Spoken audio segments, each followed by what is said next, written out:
गीत आमुचे सागराचे, इतिहासाचे जनमनाचे, गीत आमुचे जागराचे, गीत आमुचे आकाशाचे, गीत आमुचे सागराचे, इतिहासाचे जनमनाचे, गीत आमुचे जागराचे.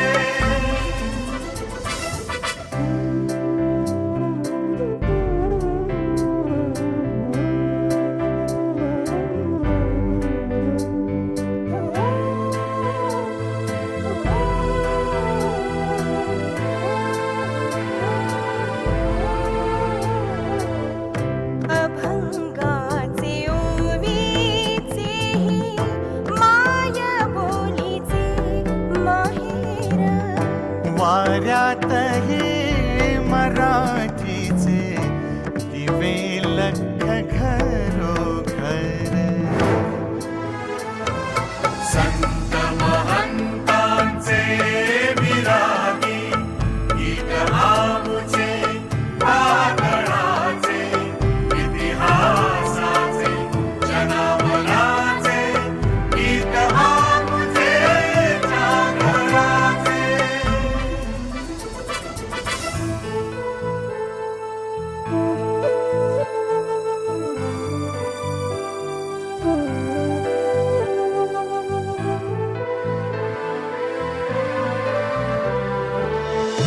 तंतु तंतु संघर्षाचा पैठणीत भिनलेला, नक्षीतच पक्षी पक्षी विजयाचा मिळलेला. सोन पहाट उदयाचे, गीत आमुचे उजेडाचे, इतिहासाचे जनमनाचे, गीत आमुचे जागराचे.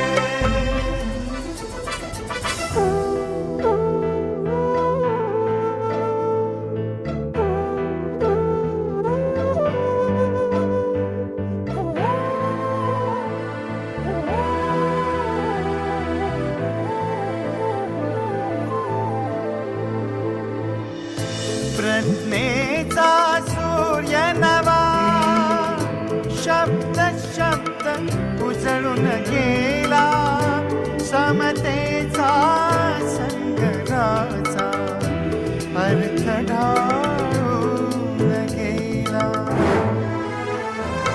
विराट विशाल संस्कृतीचे गीत आमुचे जीवनाचे, इतिहासाचे जनमनाचे, गीत आमुचे जागराचे.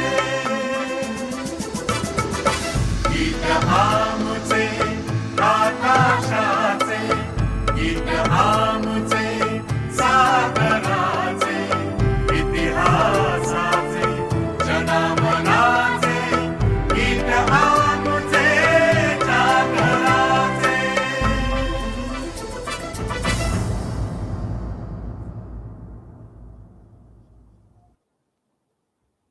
So, very good morning to one and all. Good morning, sir. I would Good morning, request sir. all the participants to open the camera. Good morning, sir. In conversation. Good morning, sir. Yeah. Just open your camera for this inaugural session, all of you. After that, this inaugural session is over. You can close your camera and you can just listen to the lectures also. I would request each and every participant to open the camera. Don't open your mic, just open your camera. Just mute yourself so that no disturbance is there in the lecture. But I would request each and everyone in this classroom to just have a camera open so that it can be more interactive. The session can be more interactive. So I welcome our today's guest, Honorable Dr. Ajit Thete sir, who is former Joint Director, Higher and Technical Education of Sambhajinagar, also a mentor, a resource person for this Malviya Mission Teachers Training Center from past 13 years. Also, currently, Dr. Ajit Thete sir is a Honorable Pro Vice Chancellor of one of the prestigious university in Maharashtra, private university in Maharashtra, that is JSPM University. So indeed, it is really an honor and pleasure for all of us to have him here as a keynote speaker for this inaugural session, as well as the resource person for the first session. So on behalf of this entire group, I welcome Dr. Ajit Thete sir, and I would now request our participant to read out the biodata of the resource person. Thank you, sir. Hello. Yes, yes, you are audible, sir. You can continue. Thank you, sir. I am Dr. Balaji Damawale. It gives no start read biodata. It gives me in my pleasure to introduce our esteemed guest, resource person, Dr. Ajit Thete, sir. Dr. Ajit Thete, sir, Vice President, First Foundation, Aurangabad, and presently working as a Honorable Pro Vice Chancellor, JSPM University, Pune. Also Director, Center for Development of Leadership in Education, Private Limited, India. 24 years of experience in teaching and administration. He holds the education qualification BE Civil, M.Tech, ME in Water Resources, MBA HR, FIE PhD. He has published more than 105 papers in journal and international public and national conference.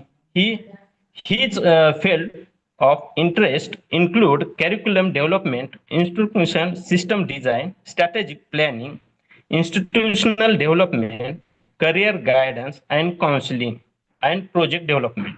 As a part of state government mandate, he has been involved in development of 25 laboratories manual and 25 teacher guide for engineering courses. Present engagement with 25 prestigious projects at plan India level.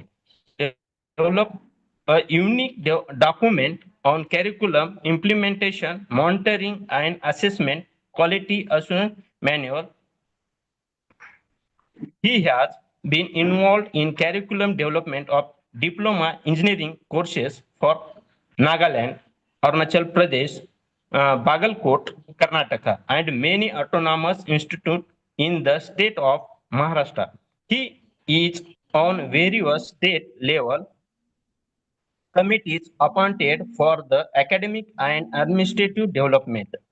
He has trained 25,000 plus faculty members across the nation for curriculum development, pedagogy, institutional system design, and strategic planning, expert and author to IGNO, life member of ISTE, IWWA, ISTD, and fellow of Institute of Engineer, ex-chairman of India Water Work Association, Aurangabad.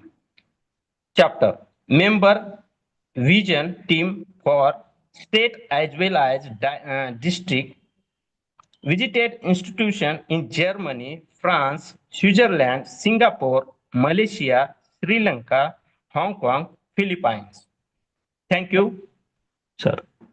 Thank you, sir.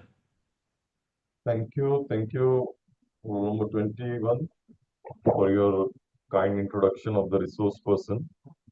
Friends, it is my request to all of you that this platform has been provided to the participant to have an interaction with the resource person. And we are getting uh, very good resources under on this platform. So it is really a great opportunity for all of you to have an interaction with all the resource person. So right from day one, I would request all of you to have a two-way communication when it comes to these courses, online courses. No, that will be much fruitful for us.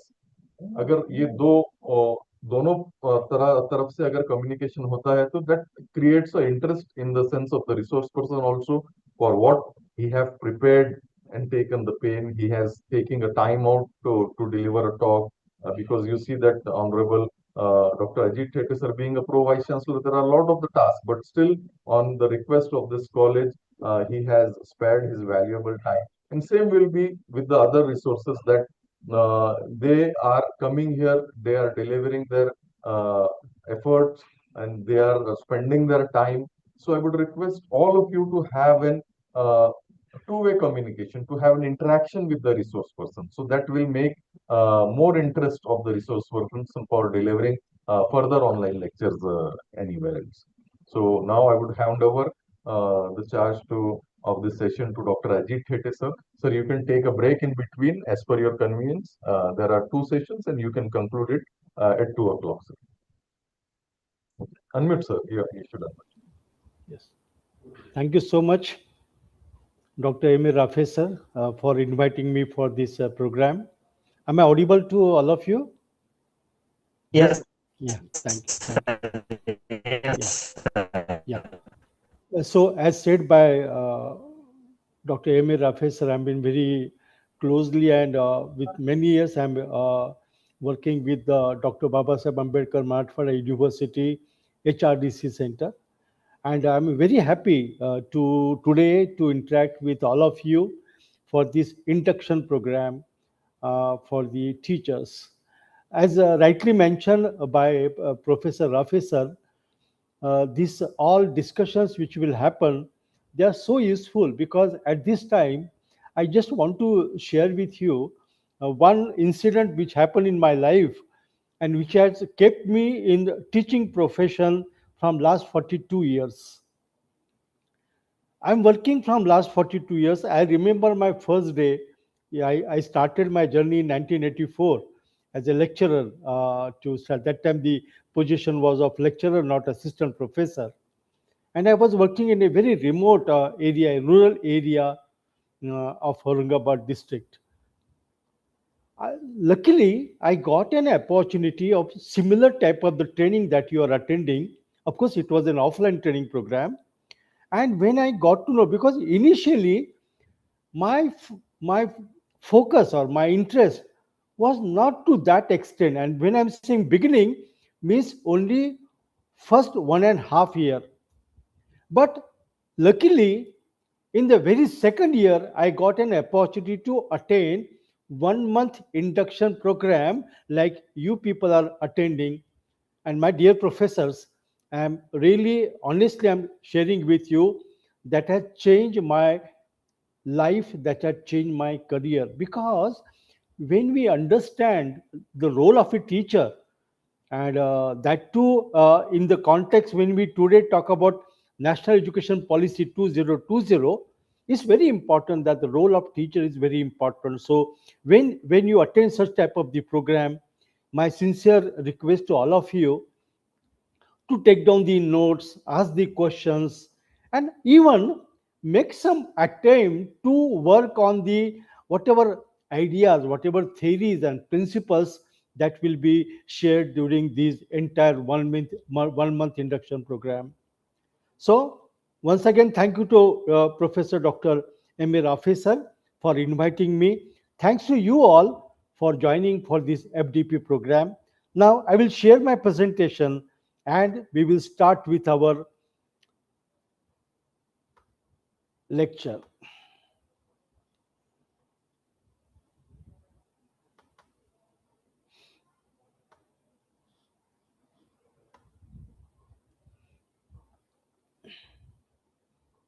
Just give me 1 minute.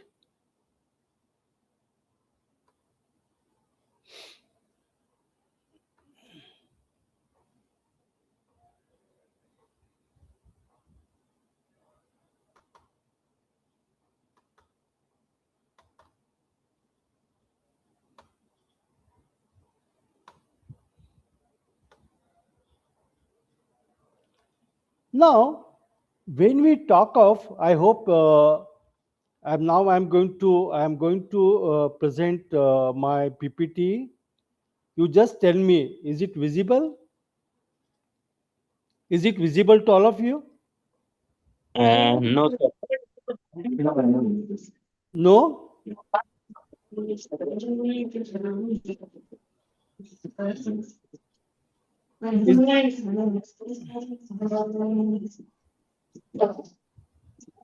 okay, wait, once again, just wait.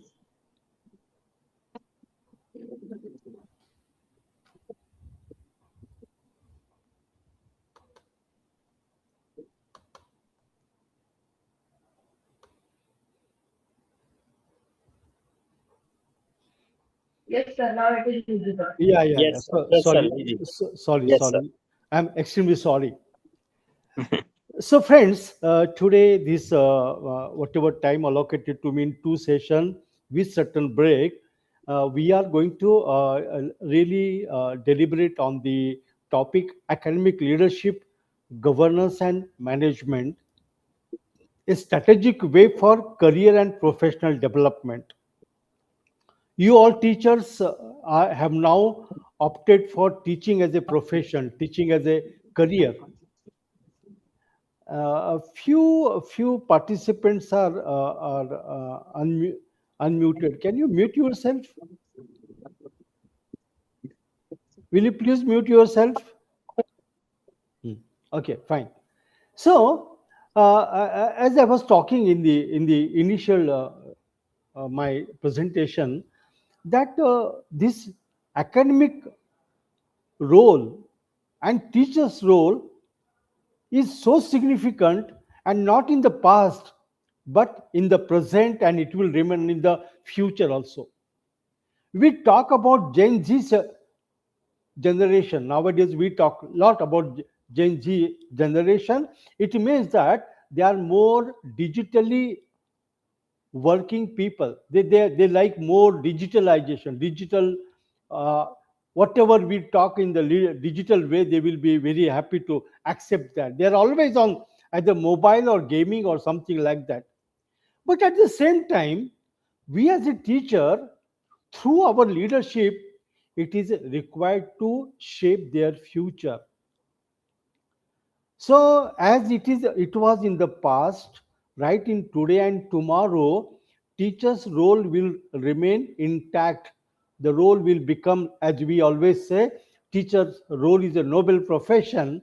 So it will continue to that. And but obviously, with the changing times, changing of technology, changing demands, we require to change our strategy of working in a education institution.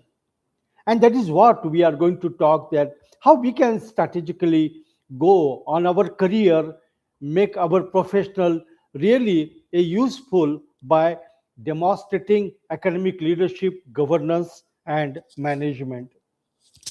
Of course, this is a part of our Malvia Vision training program. Please note down or take a snap of this slide.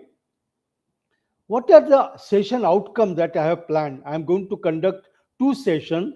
The outcome expected are conceive, design, and implement the concept and fundamentals of academic leadership in educational process. You have to conceive, you have to understand during whatever deliberation will happen. And then after going back, of course, you can start thinking now only. You have to design and then implement these concept and fundamentals, those we are going to discuss in the today's session. Second, develop the attribute of academic leaders. See, as a teacher, we are excellent. As a teacher, we are excellent. But as I said, we are having greater challenges now in the current time and in the future. So for that, we need to learn and unlearn. Something we have to unlearn, and we have to learn new things, and we have to develop different attributes. So we are also talking about the what are the attributes of academic leader as such. I'm not talking here as a personality or as a any general layman leader, but I'm talking about the academic leadership. Third is demonstrate the academic leadership through strategic planning. We are going to talk, so you will find our entire career in our personal life as well as our professional life. Teaching as a career, we have to go very strategically, and that is very important, because at the end of the day, when I'm saying at the end of the day, when you get, superannuated from the present uh, job, present profession, then you should feel satisfaction. Yes, I've done something. And for that, strategic planning is very important, my dear professor. Design and develop governance for effective management of higher education. Now, today you might be assistant professor, but in times to come, you are going to become associate professor, professors, head of departments, deans, and whatnot. So, this your journey is going to be always there. So, how we can, right from beginning, now only, how we can develop a spirit of good governance for the effective management of higher education. That lesson we can learn in present world, and use different management tools and strategies in the management of higher education. So these outcomes which are going to be there, there are different tools which we are going to discuss in the today's world. I know that the audience, the noble professionals who are connected with this faculty development program, induction program, they belong to different faculties. Some of you might be from humanities, some of you might be science and technology, some of you may be from commerce and management. So I understand that you people are from different faculties, if I'm not wrong. I also know that the audience which are joined today, they come from different demography. Some of you might be from rural area, some of you might be working in a very remote and tribal area, some from semi-urban, some taluka place or some good big village. Some might be from urban area. Some might be from metro area. I really don't know. But when I'm designing this particular session for all of you for sharing, I thought of that my session should be useful to my teacher. Whatever I'm going to present today, whatever I'm going to deliberate today, must be useful to my teachers from all these demography. That is my personal idea in showing this particular slide. Our target audience in HEI, my dear professor, are mixed and diverse student population. So the student coming to our institute, they are from rural area, they are from urban area, coming from different languages. So when we talk about individual differences, we need to understand when we are talking on the academic leadership, government and management, who are those target audience to which we are going to deliver the aspect. There are individual differences. When you plan the strategy, even when you sit in the class of 60 or 100 or 30 or 40 students sitting in your class, we need to realize the fact that all are not equal. There are individual differences, individual differences in context with their language, their social background, their economic background, even the intellectual abilities, the domain in which everyone has got some specific skills and abilities, and that we need to understand. And on that basis, if we could deliver, then is going to be useful to all of us.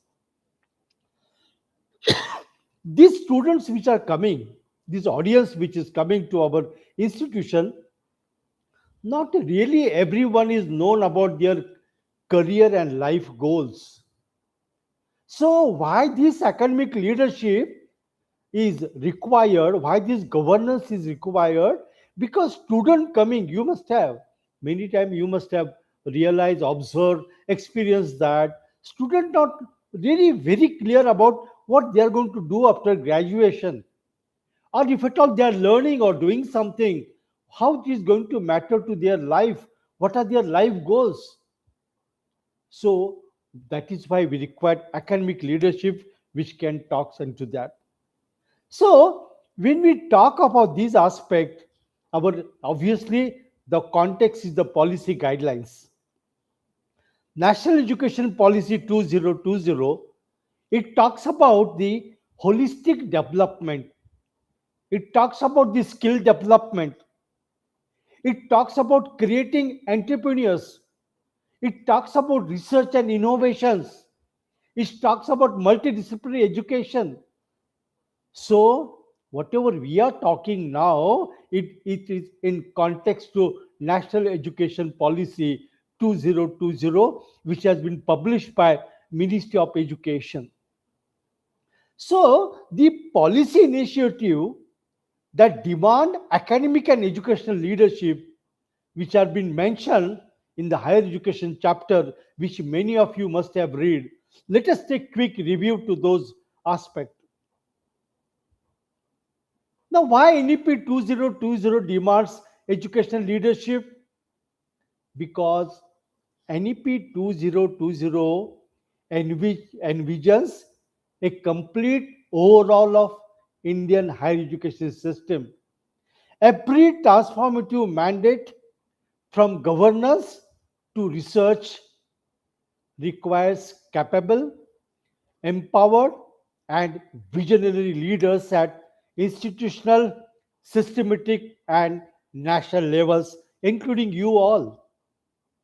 And that's why there are 14 plus major policies in chapter 11 to 16, which you must have read all those chapters. And it is targeted that by 2035, we want to have a gross enrollment ratio in higher education to the 50%. And the most important investment needed in the education system is developing and empowering the educational leaders.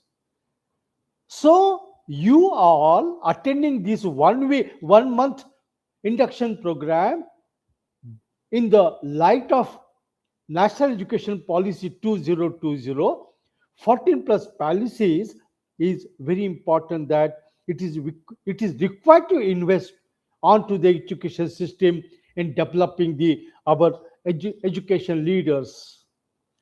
Now, when we talk about few of the policies quickly, we will see that why do we really require leaders. One policy talk about institutional restructuring and graded autonomy. You all know that there's a new institutional architecture is coming up. In current time and in the future, the higher education institutions are going to be restructured into the research universities, teaching universities, autonomous colleges, and every one of the required distinct leadership model, strategic planning, and cultural change, isn't it? So, also there's a graded autonomy framework. Please, please, please mute your mic. Please mute your mic. Yeah, I'm sorry. Now, it is also been envisioned that we will not have very few years, means it was planned actually for 2030, but I'm not very sure what speed it is now moving. But we are going to have each and every institution, autonomous institution. There won't be a current practice of affiliated institution. And you know that many institutions are now applying for the autonomy. So, the academic, administrative, and financial autonomy, leaders must responsibly exercise self governance, build competence, culture, and maintain accountability. The autonomy, and that's why we are going to have a very board of governors for each and every institution. So, the demand of these institutional structuring, we require visionary leadership to manage structural transformation. Remember, you all who are joining this induction program, you have to take a lot of responsibilities in the future, and that's why this type of academic leadership is important. Second policy initiative is curriculum reforms and academic bank of credit. I know all of you know very well about this. There's a flexibility now. Student can take exit after first year. They will get certificate. Second year, they will get diploma. Third year, they will get bachelor's degree. And if they continue for fourth year, they will get honors degree or honors with research. This is going to have for enhancing the employability of the student, there is going to have a multidisciplinary curriculum. And for that to happen, so we are having a very structured national credit framework so that the institutional level coordination within the institute, within the program can be properly managed, which is done with the academic bank of credits. And I'm damn sure that you all know all much about this academic bank of credit. Because of the academic bank of credit, or because of the curriculum reform and academic bank of credit, now student can design and develop his own curriculum, his educational path. He can opt the courses from other institute, university. He can gain the credit which will add to his graduate certificate. So this demands academic coordination, program redesign, and quality management. And that is why academic leadership becomes very important. Third is faculty recruitment, promotion, and development. Now, I know all of you know all about these aspects. I will not talk much since we are in online mode. Merit based career progression. NEP replaces rigid cadre structure with performance based advancement.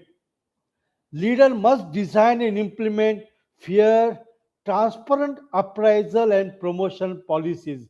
Today's performance appraisal system is just, it doesn't talk about the development system. Performance appraisal, what is it? PADS, performance appraisal and development system. All are assessed on the single format, all parameters, but everyone is not contributing to each and every parameter. And that's why you as a leader, we have to focus on merit based career progression, designing the appraisal based upon which type of the work they are undertaking. Then faculty development program. Now you are attending faculty development program.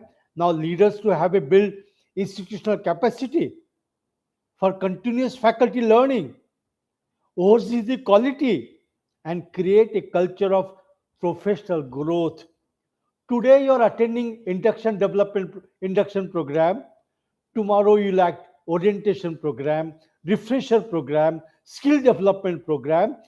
So all this is required, and that's why now the focus is on teaching quality, and there is a shift from qualification to the teaching effectiveness. And that is why there is a need for the leadership, transparent HR leadership, and institutional capacity building. All we have to work on to that, my dear professors. And that's why we are talking today on this particular topic of academic leadership, governance, and management. Research and innovation ecosystem. In research and innovation ecosystem, you all must know that now there is a National Research Foundation. Earlier, we used to get the funding from University Grant Commission, DST, and different all organizations. But now we have established, means Government of India has established the National Research Foundation so that the research culture and the quality research will happen and we can meet the national goals, manage large scale funding, and obviously to ensure impact of our research. This also required industry academia partnership. Whatever it may be, if you are a commerce faculty, your partnership with banking and financial sector. If you are from the humanities, your sector with the public governance, economics is required. And as a whole of this industry and academia partnership, wherein we'll be able to involve the our stakeholder, ex- external stakeholder, our international bodies to understand the trends and implement in the curriculum, including the research. And that's why we required a research culture to be developed that again required the uh, leadership. Fifth is regulatory reform and internationalization. You know, my dear professor, already recently, Higher Education Commission of India has been established. Now there is a unified regulatory architecture. All NAC, AICT, UGC, all will have come into the single body. Foreign universities are coming in India. Already there are different European corridors. Foreign corridor has been established even in Maharashtra, in Gujarat, in Uttarakhand, in Assam, in many parts of our country. And not only that, the Indian institutions are being established abroad. Now, looking to this, these are not only IITs, but even private unaided institutions are also establishing their campuses abroad. As a result of that, having this regulatory reform and internationalization, we required a policy leadership and global vision. That is why we are talking on this. Equity, technology, and Indian knowledge system. This is the sixth policy. We understand, we know that as we have shown you some, a very beginning, I have shown you a slide that students are coming from rural, tribal, and not only the demography, but also there are some disadvantaged group, unprivileged groups are there. And this equity and special education zones are to be established and monitored and developed. And that's require a community oriented educational leadership with strong equity orientation. And that is how we are working on to these policy initiatives. And that's why you will observe that so many initiatives in the curriculum structure has been brought into that. Okay, then National Educational Technology Forum. Uh, so now, as we talk about Gen Z, and when we talk about credit transfer, multidisciplinary education, research based education, problem solving, obviously everything is not possible in offline mode. And that's why the government of India has established National Educational Technology Forum, and leaders must drive institutional adoption for digital infrastructure, online modes, and AI enabled tools. AI enabled tools on which I'm also going to talk to you shortly. So, all these demands a tech savvy academic administration. Now we have to, you now I know that you must be using artificial intelligence, but now we have to go beyond chat GPT and Claude. We have to go for developing our own tools so that they can be implemented in the finance or in commerce, etc. etc. It is also been planned to have Indian knowledge system as a part of our curriculum, and I know that every university has included. The reason for this is that across the discipline, we require to understand the what are those Indian contribution?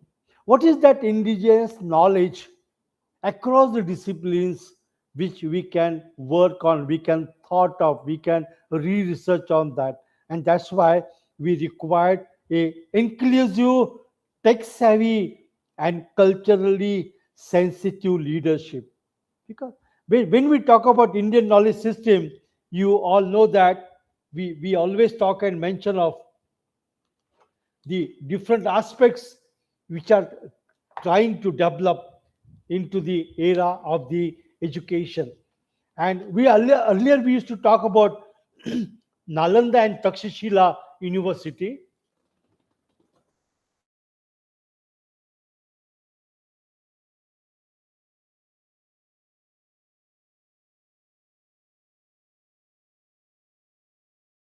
To regain that position, and that's why Indian knowledge system has been brought into that. So we have to have leadership in this area. Then mentoring mission and affiliating university reform. So as we know that when we move from a affiliated pattern to the autonomous, from autonomous to the university, we require a national mentoring mission, pairing stronger institution with weaker ones. When I'm saying weaker, this weaker, it means that we have to go for, we have to go for the way in which we can contribute to the institution development. It's not that institution is weak for certain reason, because no, it is weak because they are in rural area. There's a lack of exposure, lack of technology. So national mentoring system and that mission is equally required when we talk on the part of the mentoring mission. And we have to come with the phasing out of the affiliating system, as I told you just now. No, now in future, there will be only autonomous colleges. Like we talk about the European model or USA model or UK model. Majority of the institutions are autonomous institute or universities. And when we talk about this, we required we required institutional level leadership. We required academic leadership, which is a critical leadership for challenging task for entire nation. So sustained institutional and system level leadership is our task for that. So friends, if I take these seven, we have a governance leadership, academic leadership, faculty and HR leadership, research leadership, policy and regulatory leadership, inclusive and tech leadership, and systemic leadership. So, we all faculty now who are working today in the institution, some of you might have entered to one of these policy initiative leadership requirement, but in times to come, every one of you to have to develop those attributes, those tools, and those techniques to work on these seven sectors of academic leadership in governance, in academic, in faculty and HR, in research, in policy and regulatory, in inclusive and technology, and in developing systems. So, in this is the context in which we are meeting today. And as said by John F. Kennedy, leadership and learning are indispensable to each other. So, as I said you before, you have to unlearn certain things and learn new things. I'm damn sure in the today's era of the technology, you must have been developing this task. As we are discussing in this lecture about this task, it is very importantly to be noted that the past certain things we need to unlearn and learn new techniques, which already you have started doing so. But now, here in today's context, when we talk about academic leadership, it says that leadership and learning are indispensable to each other. And as says by APJ Abdul Kalam, my favorite hero and hero of we all, let us sacrifice our life today so that our children can have a better tomorrow. So, as said by late APJ Abdul Kalam, sir, we have to sacrifice. Teacher, why teacher is called the noble profession? Because when we talk about these seven sectors of the leadership which is required, we require to sacrifice our life, my dear professors. And as I has given you my own example, 42 years of profession in my in teaching and administration. And what I learned in the beginning of area, I have seen that the whatever I could really contribute to the education field has really found useful to the student, to the stakeholder. And in the same way, we have to go and we have to work into that. So, to have this, let us quickly brush certain concepts of education and then we move to the policy agenda. Okay, this some of you, those who are from the have secured their B.Ed and M.Ed program, or those faculty who have joined today are from the domain of education. uh, they not new to them, but just to have this lecture in tune with our title, let us quickly see what is the concept of education and what is the policy agenda. Now, see, as a leader, now we are reading this. You might be knowing this concept earlier. Now, what Mahatma Gandhi used to say? Mahatma Gandhi ji used to say, education is development of body, mind, and soul. So students are graduating from our institute. We as a teacher, we as an institution, we have to ensure that there is a development of body. Body means skills. They have enough skills under which they are undergoing their education.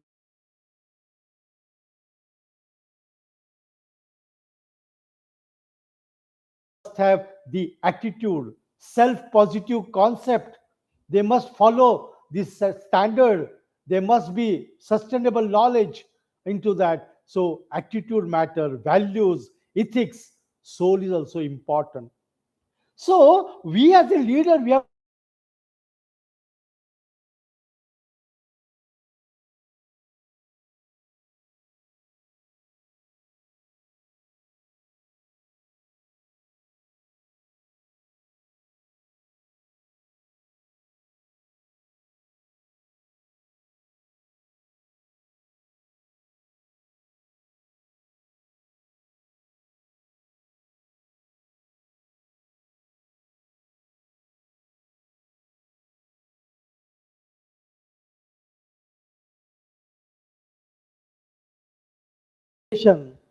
I said I made mention of that. There is a individual differences. Students are coming from rural area, social background, economic background, this privileged group. But if at all so is the situation, we need to realize the fact that everyone is perfect in one or other areas. And as a teacher, it is our job to manifest that perfection which already exists in the human being. That is the concept of education as said by Swami Vivekananda. And we also say sometimes when we talk about शिक्षक, शिक्षक वही है जो शिशु की कक्षा जानकर पढ़ाता है. So in this context, now our academic leadership, we need to tune up with these thoughts which has been really age-old thoughts, but they are still exist and important. Rabindranath Tagore says that the highest education is that which does not merely give us an information but make our life in harmony with all existence. If I'm graduating, it's not that I've got some degree as BA, BE, BCom, MBA, etc., etc. Is it my education, whatever education I have gained, is that in harmony with the existence? Means, am I able to apply those knowledge, skills, and attitude which I have gained? And that is what Rabindranath Tagore said about that. This is one more little elaborative definition which I want you to listen and, if possible, take a quick snap of this particular slide. See, Aurobindo says education is meant to bring out the best in the man, to develop his potentialities to the maximum, to integrate him with himself, his surrounding, his society, his country, and humanity, to make him the complete man, the integral man. See, my dear professors, what a comprehensive concept of education by C. Aurobindo. So we, as I said you earlier, teaching is a noble profession. Why teaching is called as a noble profession? Because you see what is the concept of education. We are bringing out the best in the man, developing his potentialities, integrating him with himself. Many times we don't know what we are, what are our capabilities, what are our weakness, his surrounding, the society, their requirement, their demands, the country, and very important, humanity, to make him the complete man, the integral man. And my dear professor, in today's world, when we are marching towards the becoming a globalized country, we are going to become a highest developed, economically developed country. In that case, we have to work on this particular agenda as such. So this education, whatever we do, it is the process of facilitating learning or the acquisition of knowledge, skills, values, morals, beliefs, and habits.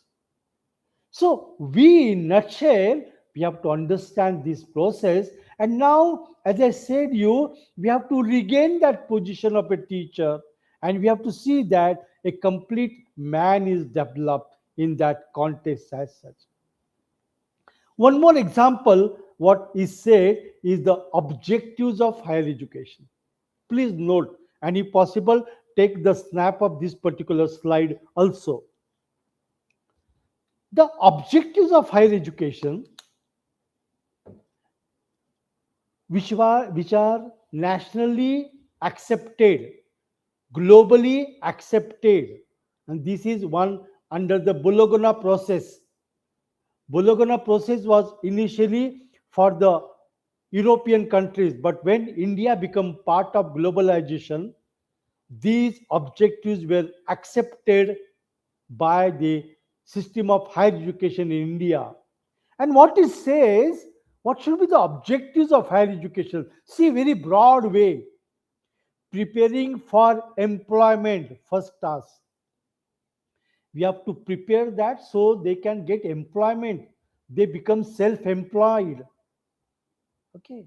Second, preparing for life as an active citizen in democratic society. He has to be an active citizen. He should contribute to the development of nation, society, family, and the region in which he or she is serving. So that is one of the objective. Personal development of body, mind, and soul. Okay, that development has to be continuously there, and we'll have to have a for that tries that you personally develop.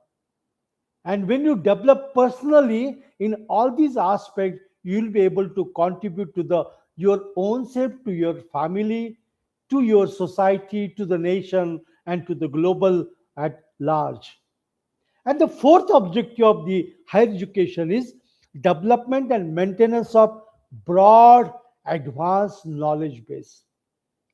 This talks about continual learning, lifelong learning, keeping the whatever, if you are from the commerce and business management domain, or you are from humanities or science and technology, you should have a broad based knowledge about that. And that's why nowadays we have started multidisciplinary education, because having a just discipline knowledge doesn't useful. You should have a multidisciplinary education. So, my dear professor, see, these are the four objectives of higher education. We need to think, we need to rethink, are we really achieving these objectives? If yes, to what extent?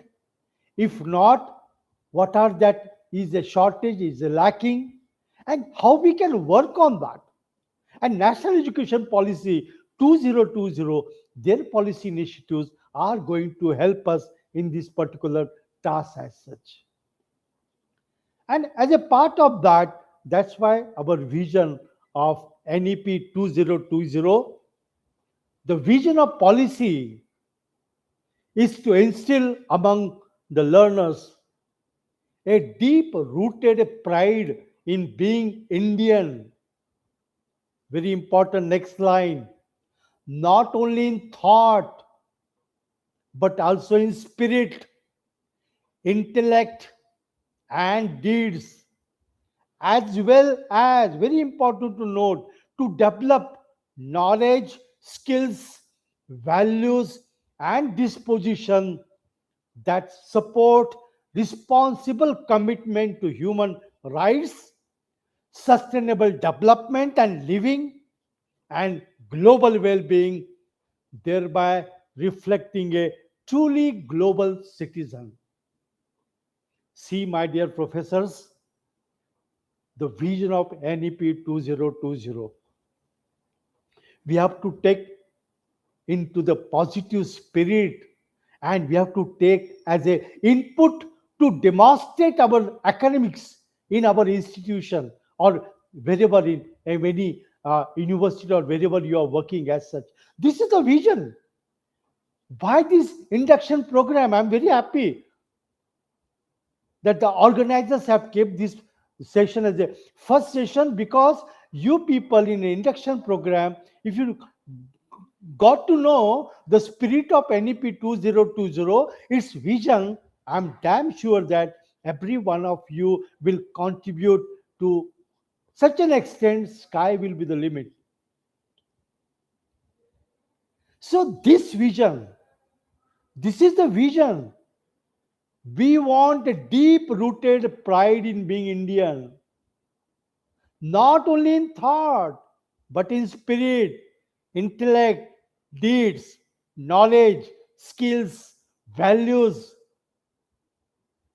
commitment to human rights, sustainable development and living, and global well being. Vasudhaiva Kutumbakam, we used to talk about. And that's on that spirit, my dear professor, we need to all work on to that. And when we talk of this, equally, when we talk about sustainable development goal, you know that in sustainable development goal 4, it is mentioned that education is a force multiplier which enables self-reliance, boost economic growth by enhancing skills, and improve people's life by opening up opportunities for better livelihoods. Nowadays we talk about UNESCO Sustainable Development Goals. In these UNESCO Sustainable Development Goals, goal number 4 gives the significance to the education. So, with this, what I was trying to do is, with this task, we have to focus on developing 5 types of mind. This all talks about whatever we mentioned about vision, sustainable goal, objectives, concept of education. what really we want to develop. First, disciplinary mind.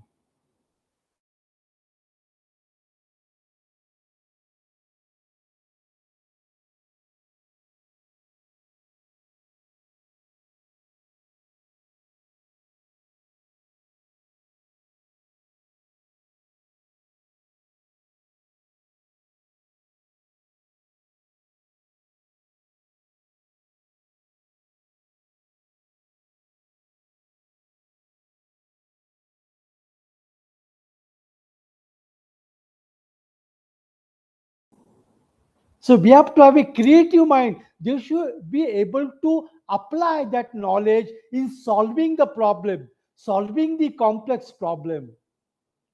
Third is synthesizing mind. We should be able to synthesize, and that is what we talk about nowadays, multidisciplinary education. I'm learning science. If at I'm learning science, I must know sociology.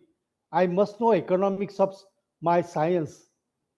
So, likewise, if I'm learning economics, I must understand, okay, what is the social context in which we can apply? What are the political systems which are required? So, likewise, what technology intervention is possible to build the economy? So, that is synthesizing mind. So, disciplinary mind, creative mind, synthesizing mind, ethical minds, very important. We should have a ethics. We talk about humanity is very important. Equality, equity, we talk about. We must have an ethical minds. And very important is respectful mind.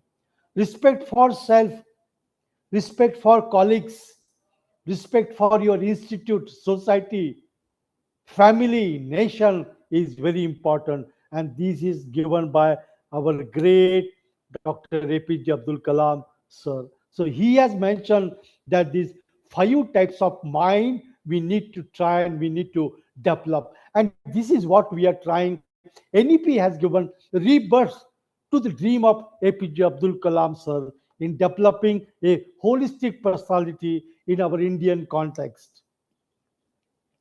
And that's why APJ Abdul Kalam says, very important to all of you, the purpose of education is to make good humans with skills and expertise. Enlightened human beings can be created by teachers.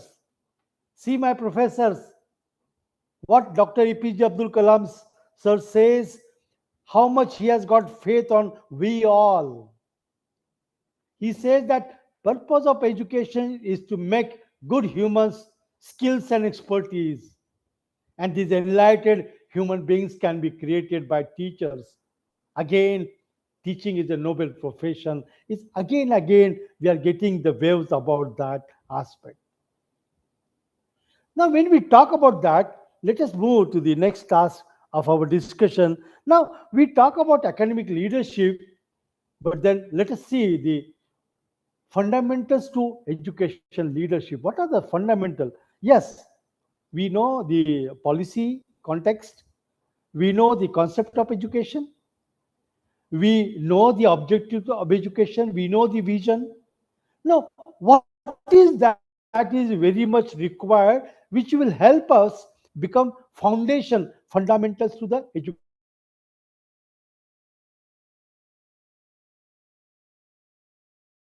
fundamentals to education leadership?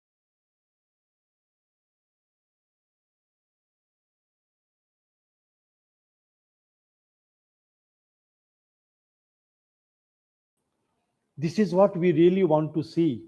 We need to once again rethink on these points. What are the fundamentals to education leadership?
Yes.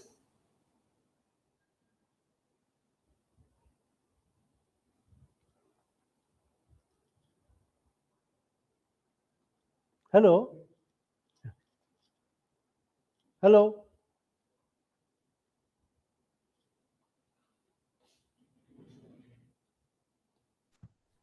Yes, sir. Good afternoon, sir. Things going for okay, na? I'm not Yes, very sir. clear. Yes, Huh? yes, sir. You are visible and audible, sir. Fine. We'll take a break of 10 minutes. If there are no questions, we'll take a break of 10 minutes. We'll meet at 12:35. Okay. Fine, sir. Thank you. Thank you, sir. You stay connected. I'll come back. Okay.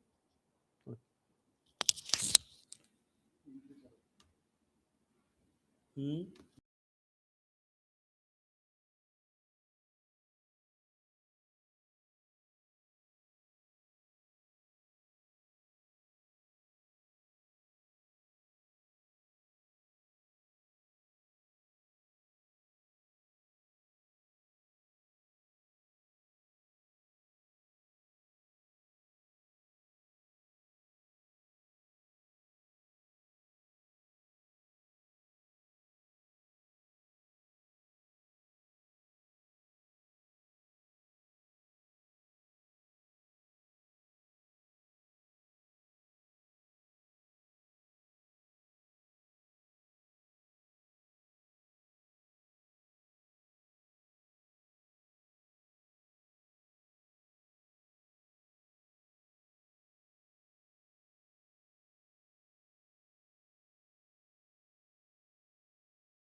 Hello. Are audible, sir? Yeah. Shall we start now? Yeah. Yeah. Yes, Yeah. yes, sir. Yes, sir. Thank you.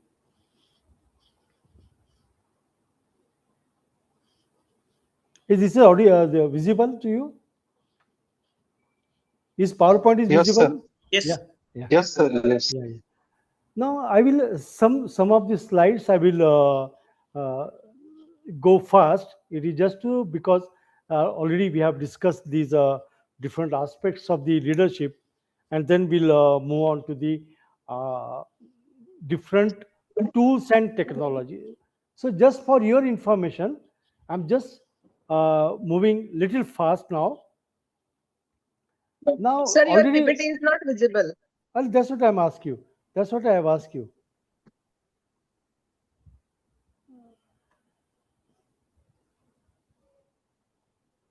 Okay, I'll make it visible. Just wait.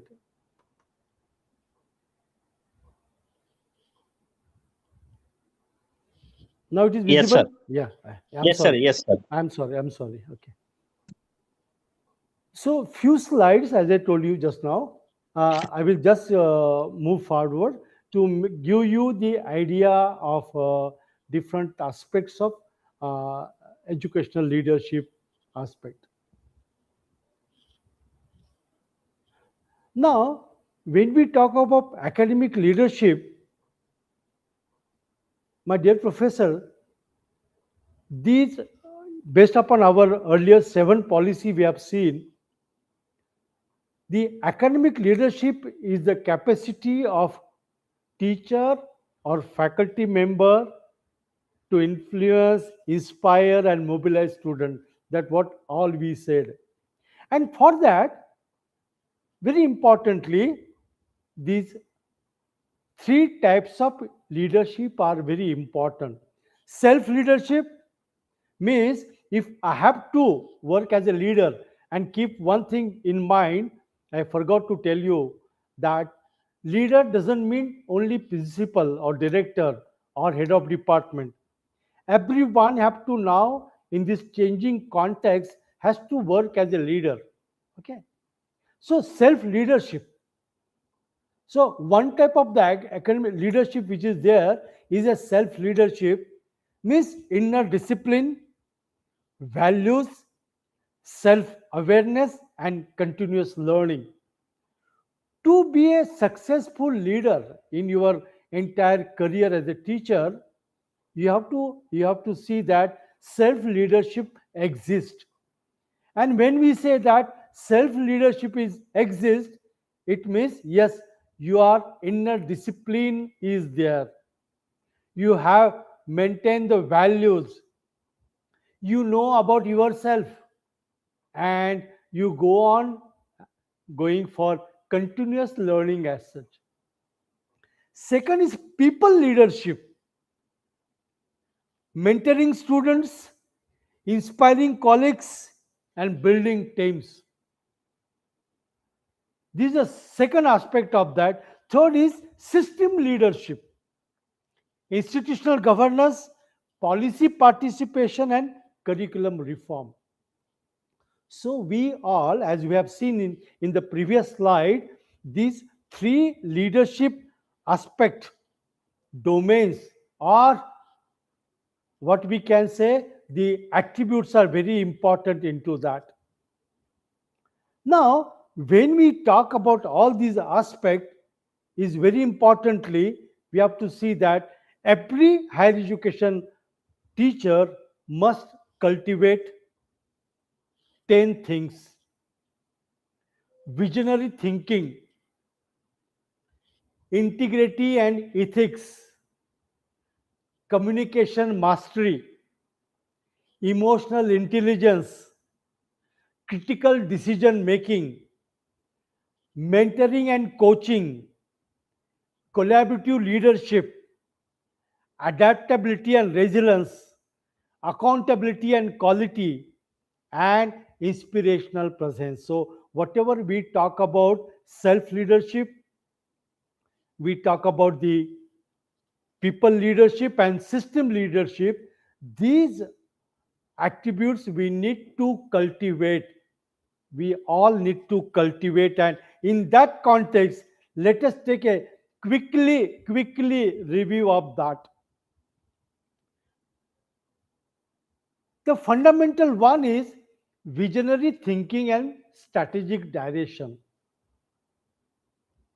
A visionary teacher leader articulates a compelling picture of what education can achieve for student, the institution, and society. Vision gives direction to daily decisions and inspires others to strive. This is a fundamental one. The ability to see beyond the present and chart a purposeful path forward. So, academic vision setting, strategic planning in curriculum, future readiness orientation, these fundamentals are very important. Fundamental two is integrity, ethics, and value-based leadership. Already we discussed on this aspect. I'm just quickly reading once again. The integrity means consistent alignment between values and actions. For a teacher leader, ethical conduct in grading, research, governance, and excuse me, personal interaction builds the trust that makes leadership credible and lasting. It's very important. So we have to have a academic integrity, fairness, and even when you do the research, that ethics and social responsibility are a very important. Communication mastery, the power to articulate, listen, pursue, and connect across all audience, all our stakeholder. It may be a pedagogy, it may be a feedback, or it may be any institutional activity as such, that we need to work on to that. Emotional intelligence, this play rather central role. Self-awareness and self-regulation, empathy in student and peer relationship, social skills and relationship management. Keep in mind, my dear professor, Daniel Goleman research shows that educational leadership accounts for over 70% of leadership effectiveness, and that comes from the emotion. So emotional intelligence and emotional leadership goes hand in hand, and that's why EL and EI, they work close to each other. Critical and collaborative decision making, we have to have a evidence based curricular decision. Otherwise, not that only one group of teachers developing a curriculum. No, we'll have to have a what are really evidences, what is required. Then we have to really navigate the whatever ethical dilemma is there into that, and we have to go with a democratic decision process. Mentoring, coaching, and developing others. This is also equally which we discussed earlier. Collaborative and distributive leadership, as we talk about NEP 2020, interdisciplinary and multidisciplinary. And for that, we have to have a lot of interdisciplinary, multidisciplinary team, shared governance, industry, community, international partnership. This all is required. We talk about credit transfer, we talk about flexibility, we talk about multidisciplinary. All these, we talk about quality research, all talks about the collaborative and this. These are the few fundamentals on which we'll have to work. Then adaptability, resilience, and change leadership. Now we are going for transformation. This is a most sweeping transformation, educational transformation, which teacher must have seen in the past. And for that, adaptability is very important. We should not resist. So adaptability is important. patience are important, resilience is important, and we should lead this change. We should lead this change. These fundamentals are very important. And obviously, for all these things, we must be accountability have to be there. Outcome based course ownership, going for accreditation, and transformer and very self assessment. These are important tasks. These are the fundamentals into that. And the last fundamental which is required is a inspirational presence and transformational influence. This fundamental is very important to all of us to work as academic leaders. Since because of the short of time, I cannot go on detailing each and every one, but I know that you are quite enough intelligent to understand what I mean to say in these fundamentals of that. So the leadership fundamental, if you see as an integration framework, we require inner foundation, we require relational practices, and we require systematic impact. So, as we have seen in the beginning, self leadership, people leadership, and system leadership, you will find that this framework work, and it is a integration of framework. One helps others. So, a visionary thinking, ethics, emotional intelligence of your own, develop communication mastery. You can go on mentoring, coaching. You have a collaborative and inspirational leadership, and that will definitely going to develop our adapting to the new changes, our patience and decision making process as such. So, for this all way, we have to go very systematically. So, we are now coming to the planning stage as such. If we have to do all these things, how we go for the planning, a strategic way. Okay. Now, just see, and now we will work, go in a planning stage, in the development stage as such. So, relax, take a long breath, talk to self, but not next. Don't call your family, friends, and mentors right now. This you have to do when you go back to your. Take some time, write it, relax. We are not giving time to your own self, my dear professor. We are running so. Gautam Buddha used to say that, hey man, where are you going? Why you are running? Please stop. Please stop. Look back. Why you are on this planet? What is the purpose of life? Don't fly.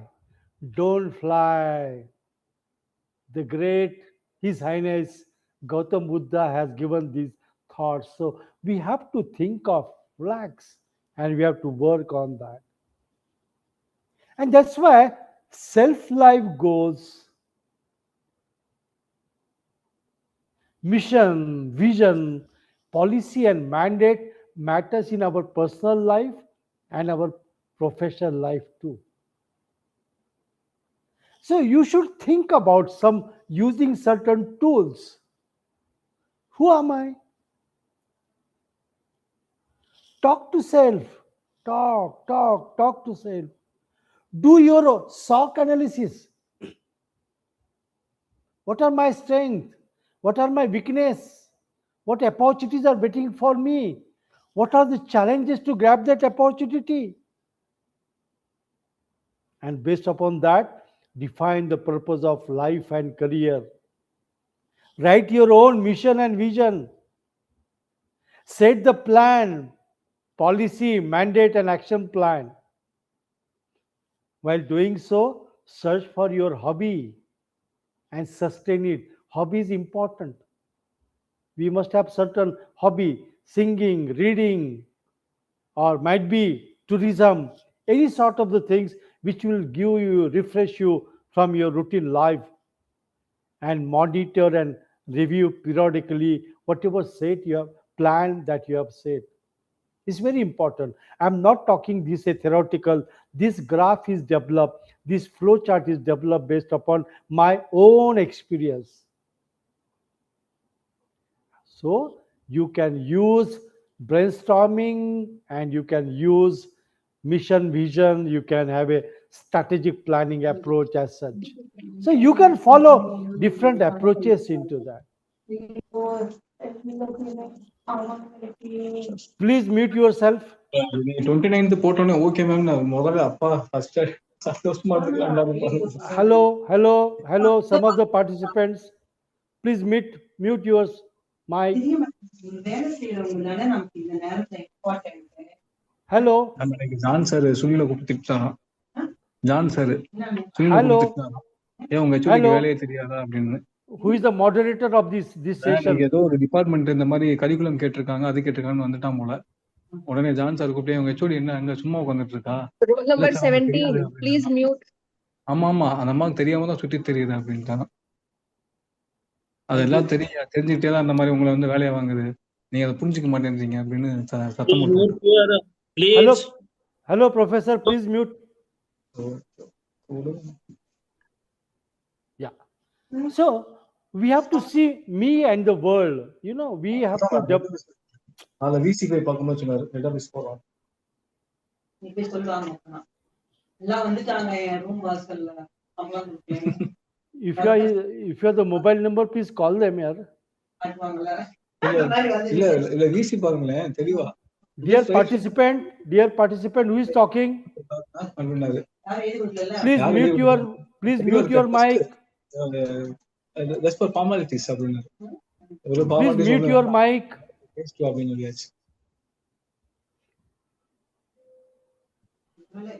Ajit Khanan, please mute your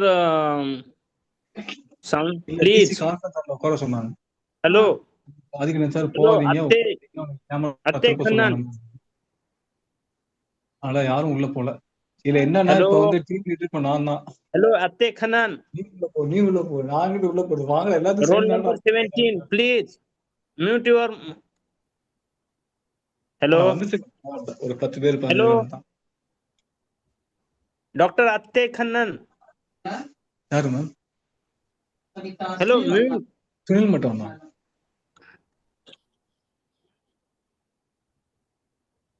Sir, please, 1 minute, sir, please. Yeah. Then I mail drop into good CC map.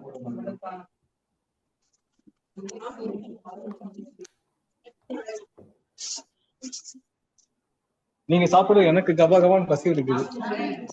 சாப்பிட்டு முடிச்சதுக்கு அப்புறம் சாப்பிடுங்க என்ன பண்றது? இல்ல வெளில போறேன் சாப்பிட போறேன்.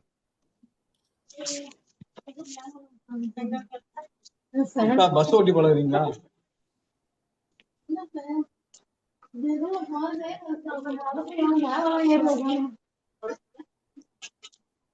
ஏன் இதெல்லாம் கீழே வந்து முடிஞ்சு போச்சு, சோழி முடிஞ்சு போச்சு.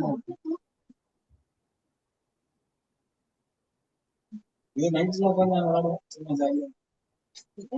ஆமா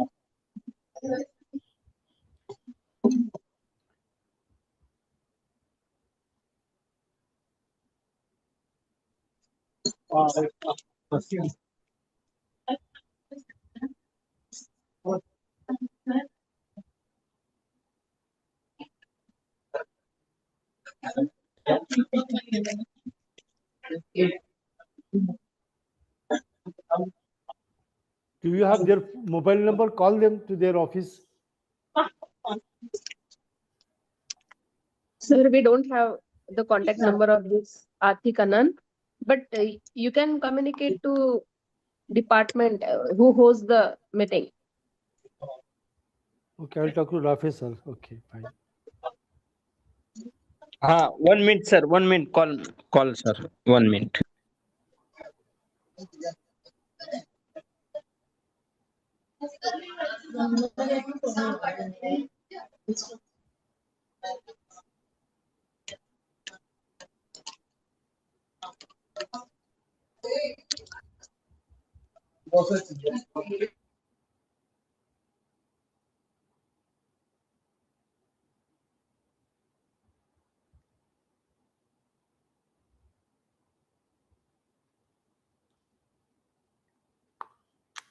I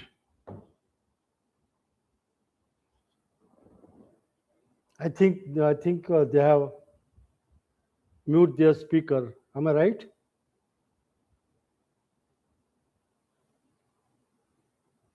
Hello? Yes, sir. Yeah. Yes, sir. Yeah. Roll number 17. I'm very sorry. From last 20 minutes, we are waiting. All my faculty members, your participant colleagues are waiting, and you are talking on your this thing. This is not fair. You are attending the national level program.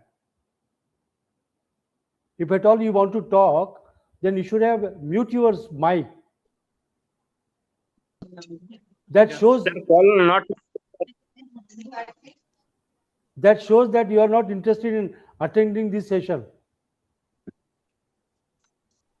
ఎన్నిసార్లు అట్లా పోవటం ఎందుకం Hello, Atte Kannan. Dr. Atte Kannan. Is your mobile? He's again started. Why? Okay, I'll talk to Rafi sir because the coordinator has to do something.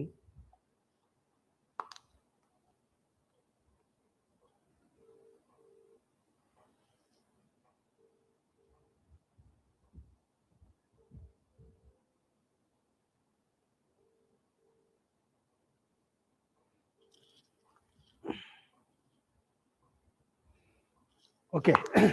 So, friend, Okay, sir. Continue, sir, please. yeah. I'm sorry, and thank you all for taking this initiative, calling that participant. Okay. Yes, sir. Yes, sir. Yes, sir. And very sorry to because the it was sounding so loud now, very difficult to talk to all of you. Yes, So sir. Yes, sir. yeah. So as we talk about these tools, this aspect, because see your impact on the entire world. This is you and the world. You are how we are going to develop is going to really make difference to your family. How your family that will have an impact on society. That will have impact on society profession. Profession will create your organization to perform excellently. That will take our nation to the higher level, and our entire world will be Vasudeva Kutumbakam. So, me and the world, every one of us is so important. And this concept, my dear professor, those who have joined, this is my own concept. I have not borrowed this concept for anyone, but I have realized that how that an individual person can take a role in developing the family to the society, to the profession, to the organization, to the nation, and to the world. And this concept we need to imbibe when you are working as a teacher and building the teams and building a different culture which will take our nation towards the progress. So we have to focus in this case set me and organization, because why me and organization is very important, because majority of your time and my time goes in organization. So if I focus on my performance and I focus on my organizational performance, definitely it is going to create impact on your family, society, and all those. That's very important, and that's why you have to focus on me and organization.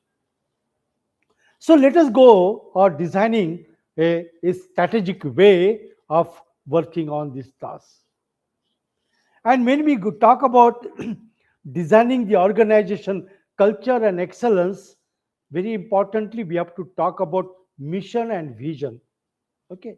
For your self mission, self vision, your organizational mission, organizational vision. I will, on this occasion, I will appeal and request every one of you to have your own vision. Really, what you want to become in your profession, in your life, in your career. And for that, what is your mission? Same for your organization. And in that context, we have to really understand the concept. It doesn't mean, I don't mean to say that you don't know this concept, but I'm trying to once again refresh your concept of mission and vision. What is mission? What is the organization? Our mission is what is the organization? And to understand the organization, we understand, rather, we answer 4 sub questions. Why do you exist? What is the purpose of being in existence? What are the organizational values? And how the organization is distinct from others. For example, why do you exist? We exist, example I am taking, to educate the student and community through formal and informal education program, undergraduate, postgraduate and community development program. Why do you exist? Answer to the first question. What is the purpose of being in existence? What is the purpose of being in existence? Why do you exist? Number 1, to prepare student for employment, to develop their personality, to develop their socio-economic status, to be making student for lifelong learners, to become them as an entrepreneur. So what is the purpose? So what is the purpose? What are the organizational values? Student centric, community centric, humanity, teamwork, values, ethics, quality. These are our values. And how the organization distinct from others? Because there could be many institutions nearby you. How you are different? You are different maybe from demography point of view. You may be different from programs point of view. You might be different from the target audience admitted to your institute, or you might be different, distinct from purpose point of view. So this is organization. So we have to write what is mission. So mission statement is why the organization exists, who we are, what we do. Explain the basic needs that you fulfill. Explain the core values of your organization and the unique nature of your organization and role it plays that different it from others. So when we write mission statement, I want you to write answer to these 4 questions. Then and then only it will form your mission statement. But I have seen mission is written in a different way. The mission should answer these 4 questions so that we all together walk on what is stated in our mission statement. Now, when we talk about vision, what the organization want to be. Vision is what you want to be. What and when. Now you must be knowing that when we are referring to our great personality, APJ Abdul Kalam, he mentioned of India Vision 2020. He mentioned, then Anil Kakodkar's book is there on Futuristic Technology 2035. Likewise, when you are having a vision, what is vision your?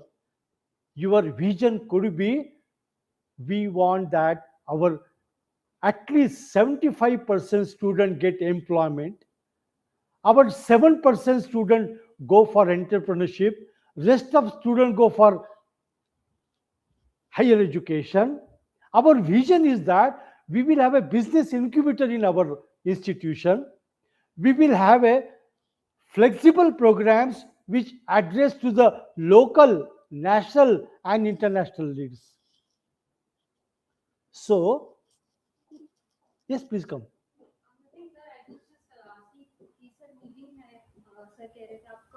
Ravi sir is there? He's coming? He's there? Okay. Just another 20 minutes. 20 to 25. 1:30. Make it 1:30. I'm sorry, my dear professor. My dear professor, I'm sorry because lot of engagement they are there with me. So what the organization? What do you want to be? So we have to envision based upon your current situation what really organization want to be, because how the organization want to be perceived in the future, what success look like, an expression of the desired instead challenges everyone to reach for something. Suppose you decide that no, 75% students should get employment, then everyone feel challenged and they feel doing something challenged to work on to that. Significant inspires a compelling future, provides a long-term focus for the entire organization. You have a long-term focus. Now, today, if we see in the current situation, employment is important, technology is important. At the same time, we want startups, business entrepreneurship is important, and also we want a quality research. So, based on that, you can set your vision that say by today is 226, 2026, in 2035, how my organization will look like. And in that context, from the student context, from faculty context, from community context, you will have to build your vision as such. And you have to follow a systematic process for designing and mission and vision. It's very important. And that strategic planning process, which I'm going to talk to you about, and then most probably I have to stop my session after this part get over. Now we follow strategic planning process. Generally, what happens, what I have seen since I'm working pan India, people are they are having mission and vision statement. When I ask someone how you have developed mission and vision, truly speaking, I don't get good answer. Or rather, I'll say I'll get mix of answers. One answers which generally which I receive is that we have referred to XYZ Institute's mission and vision and have developed. This is one type of the answer. Second, sir, we have a committee. Committee have sit and they have developed mission and vision. But my dear professors, we have to follow a very scientific, systematic, structured way of designing the mission and vision. And that's why we follow a strategic planning process. What is this strategic planning? Process to establish priorities on what you will accomplish in the future. This is a process. A committee cannot decide, the other institute cannot decide what is your mission and vision. We have to establish on our priorities what you will accomplish in the future. This will force you to make choices on what you will do and what you will not do. And it pulls the entire organization together around a single game plan and provide broad outline on where resources are to be allocated.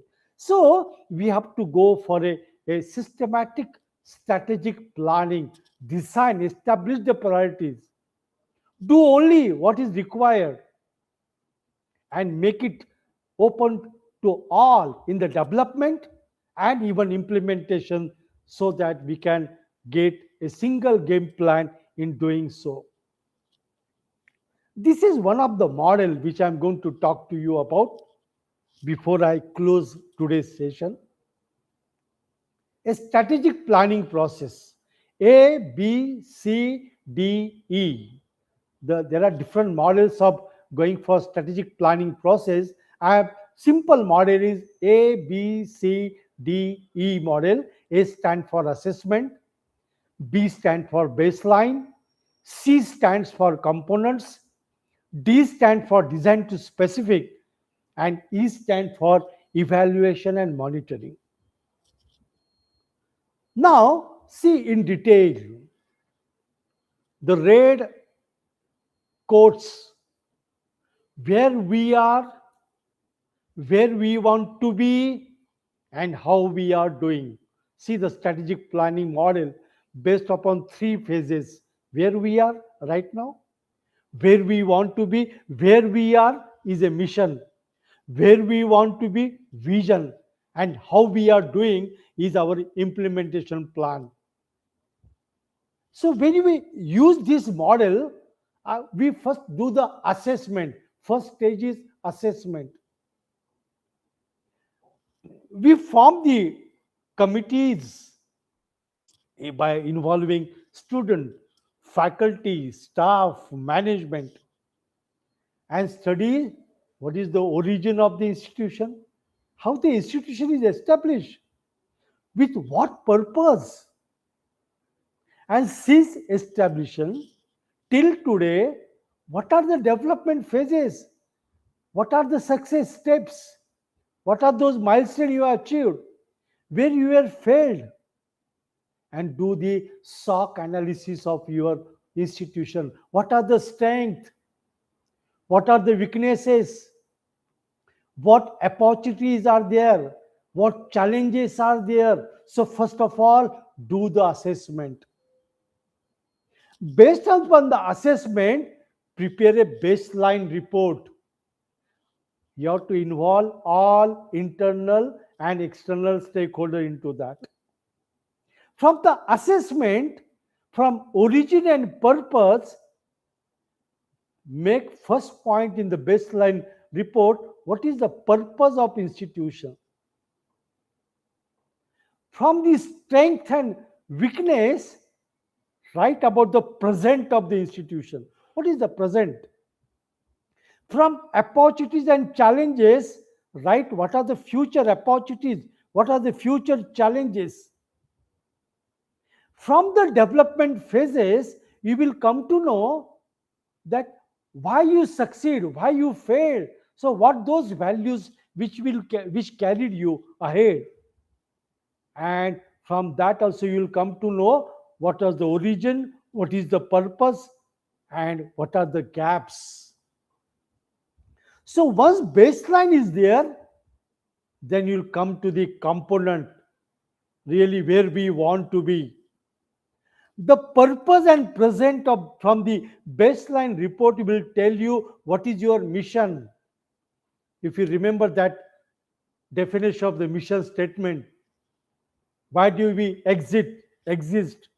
What is the purpose? So present and purpose will tell you mission. Future will tell you vision. The values will tell you core values, and gaps can be have your setting the goals as such. One second. Excuse me. Yes. Yeah. We interview you and me are going to take, or Already interview was taken, Huh? but interaction. So sir, that day we called you. Yeah. So VCC is also there. Now he is there, so I came to just see if you are there. Yes, I am there. I'll just come finish in 15 minutes. 1:30. Okay. 15 minutes I'll finish. Okay, fine. Huh? We will wait for you. Yeah. Sorry, for No, it's okay. so from this baseline report, you will have a mission, vision, core values, goals, objective. Not like that, but what I mentioned you earlier. This systematically you have to go for designing. Your purpose and present will tell you the mission. Your future done through the assessment will tell you what is your vision, and values will set your core values as such. And then we have to go for implementing, reaching to your vision. What program you should take, what project should be there, what should be your target. As I said, 70% students should get employment, 7% students should start their own enterprise, etc. And even in standards, if upon employment, what should be their package, minimum package. And for that, you have to have an action plan. And this action plan should be periodically evaluated, monitored, feedback should be taken. So this is how we have to go for your vision and mission. Then and then only we will be able to do in a rare way. And that is how once you've done this, then you have to demonstrate the leadership. When we demonstrate the leadership, let us understand the core of that. The core is that you have to understand, answer 4 questions, because we are not only leaders, we are academic leaders. So when we demonstrate into that, fundamental questions: what educational purpose should the institute seek to attain? When we are going for strategic planning, what educational purpose should institute seek to attain? What educational expenses can be provided that are likely to attain these purposes? What educational experiences? What curriculum? What pedagogy? What exposure? What internship? What projects? All that. What experiences? How these experiences can be effectively organized? What we'll give in the first year? What we give in the second year, third year, final year, honors program? And very importantly, how can we determine whether and to what extent these purposes are being attained? So, if you answer these 4 questions, you'll be very systematically able to plan it. And that's why, as we discussed earlier in the beginning, we have to follow a outcome based education approach. This is a holistic approach, a mission and vision of the institute and department. See the nature of academic leadership, the attribute one should have. For time being, you might be thinking that what we are really listening and learning. This is academic leadership, educational leadership, and in that context, mission and vision play very important. And in the outcome based education ecosystem, we have to have an idea of institution mission and vision, department mission and vision. And on the basis of that, what objectives, what are the educational objectives of the programs that we are offering? What competencies we are going to develop, program outcomes, and to reach that program outcome by the end of the program, by 4 year or 3 year program, what should be the courses, subject should have an outcome. So this is how we have to develop. So see the strategic way. You have a mission and vision developed based upon the strategic planning process. From mission and vision, you decide what should be the program education objective. If I am giving BA or BCom or BBA, BCA or science program, BSc or BTech program or MTech, any postgraduate program, what should be the objectives of the program? All these we have to follow and work into that. And that will make you more and more aspect. So we have to have a approach to enhance the academic excellence, achieving according to one's ability, developing diverse talent, and discovering one talent. This approach, we need to have a multidimensional approach we need to follow, and in that context, we have to develop the system into that. And hence, the governance becomes very important, which already we discussed about that. So, for effective governance, transparency is important, accountability is required, and shared governance is required. Okay, whatever we discuss here and whatever we discuss in these questions, whatever we discuss in this model, all these talks about making us a very governance has to be very important. And for that governance, we have to go for a proper resource allocation. We have to go for enrollment management. We have to think for operational efficiency. Herein, all leadership is required. So we have to have a very different strategies for have a successful management in higher education institution. And in that context, we talked about these higher education institution governance. Okay, so all this we have discussed. Few things I am going to skip because of the time constraint. And now we come to the management of higher education, strategic planning. Already we have discussed. Then we have to go for budgeting and resource allocation. Earlier you were not involved, but now you are going for strategic planning of the curriculum as well as institute. And for that, having outcome based education, you require resources and budgeting has to be done. In autonomy, your organization structure and governance is going to matter. So based upon your organization structure, developing the organization elements is very important to map into that aspect, and that we need to develop. So day-to-day life we do, our academic managers aspect is there, all aspects are going to be there. So the components of management are academic program management, financial management, human resource management, research administration, student affairs management, and information management, technology management. You can take of all these. And to have that, we'll have to have a strategic alignment, effective. This all we have to learn, we have to do. You have to optimize the processes, because in multidisciplinary aspect curriculum, in outcome based curriculum, our pedagogy, our courses, our approach has to be there, and that's why your process to be very flexible, and that optimization has to be there by removing the bureaucracy is very important. And obviously communication is going to play a very vital role into that. So all this performance management, innovation, which we aspect, we work into that.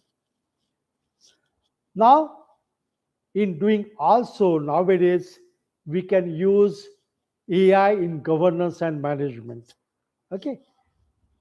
So how we can use AI? Because artificial intelligence is transforming the way higher education institutions operate, from enhancing student experience to optimizing administrative process. Okay. Now just see a few things. How we can improve these student experiences and outcome. We can have a personalized learning. We can take virtual assistance. We can predict whether student is going well or not, whether he is a slow learner or advanced learner. Does he require some additional knowledge of the prerequisite? You can work on to that. So AI can help you for improving the student experiences and outcomes. It can enhance academic and administrative process.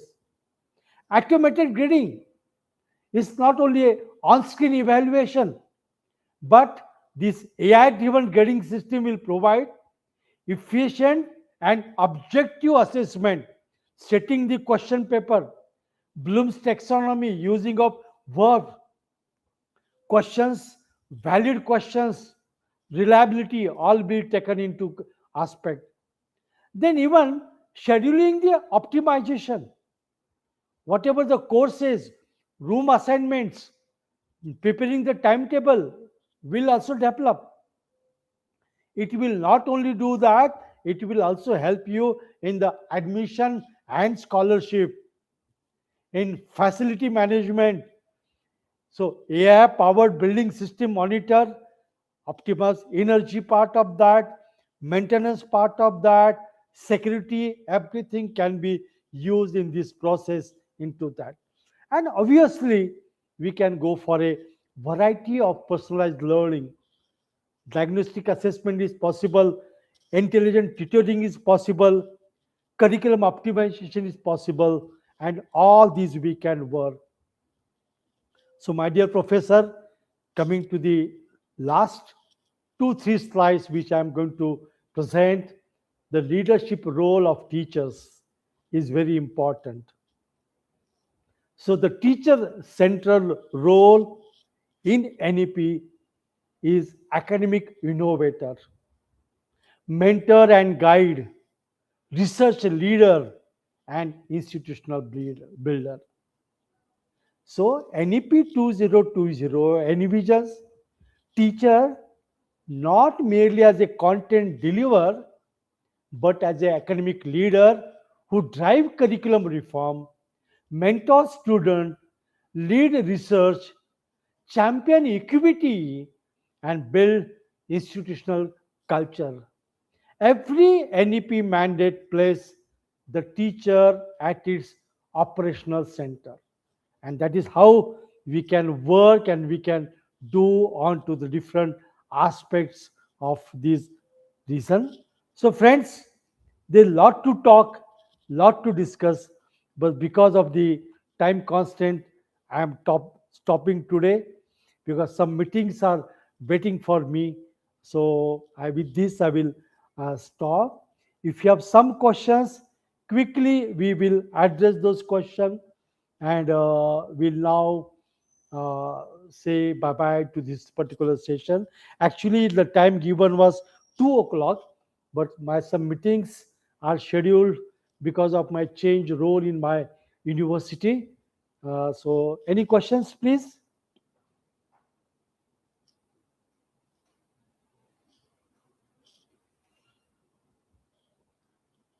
Any questions, please? No, sir. No, sir. Okay, if no question, we will stop here. And thank you so much for your patience listening. Sorry for roll number 17 because your mic was unmuted. It was created a lot of disturbance.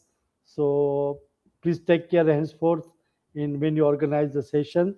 So thank you one and all. Thank you once again to the HRDC Aurangabad for this giving me an opportunity. Thank you. Thank you. Bye bye. Okay, sir. Thank you, sir.